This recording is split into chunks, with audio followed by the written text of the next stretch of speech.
안녕하십니까. 강영한의원TV 이영윤 원장입니다.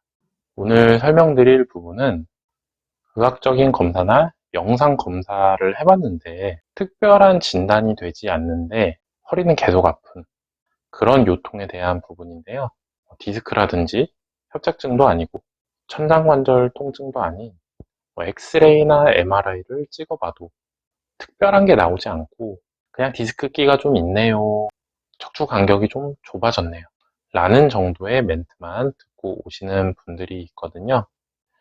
이러한 비특이적 만성 요통이 전체 요통 중에서 차지하는 비율이 70% 정도 된다고 합니다.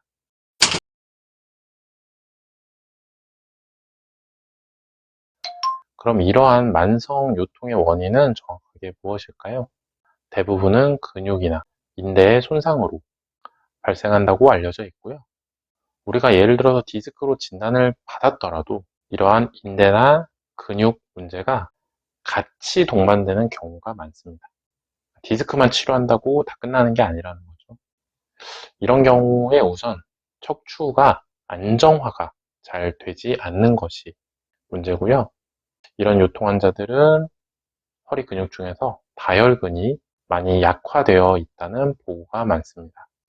또한 이런 요통 환자들의 경우에 상인들보다 요추의 근육을 이렇게 싸고 있는 근막이 많이 두꺼워져 있는 것을 초음파상에서 확인할 수 있습니다. 이렇게 근막이 두꺼워지면 허리의 움직임이 많이 떨어지게 되고 이제 크게 움직였을 때 통증이 발생할 확률도 더 높아집니다. 한의원에서 하는 치료 중에서는 침치료나 도침치료 그리고 약침치료를 척추 강화를 위해서 앞서 말씀드린 척추 다혈근 쪽에 시술하는 것이 좋습니다.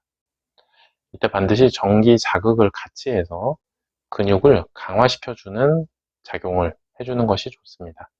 추가적으로 이제 극간인대라는 척추뼈와 뼈 사이를 이어주는 인대가 압박을 했을 때 극돌기 압박 시에 통증을 느끼는 경우가 많습니다.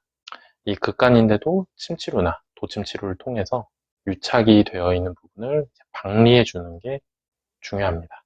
추나요법 같은 경우는 다른 부분보다도 장요근에 대한 치료가 필요한 경우가 많습니다. 이렇게 허리를 구부정하게 앉아있는 환자분들 같은 경우에 장요근이 단축되어 있는 경우가 많은데요. 이런 경우에 이제 허리 치료를 받고 오셨는데 뒤쪽에만 치료를 하시고 앞쪽에 있는 장요근에 대해서는 치료를 잘 하지 않았던 경우에 치료를 잘 하지 않았던 경우가 많으십니다.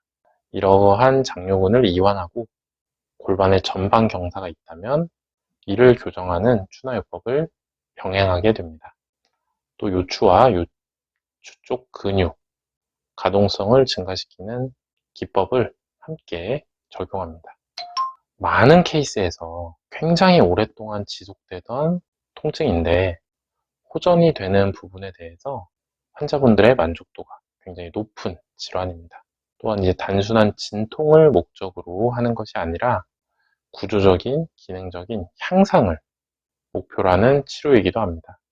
만성적인 요통이 반복적으로 나타난다면 지금 말씀드린 부분을 고려해 보시고 저희 안양 관양동 강영한의원에서 치료 받아보시면 좋을 것 같습니다. 시청해주셔서 감사합니다.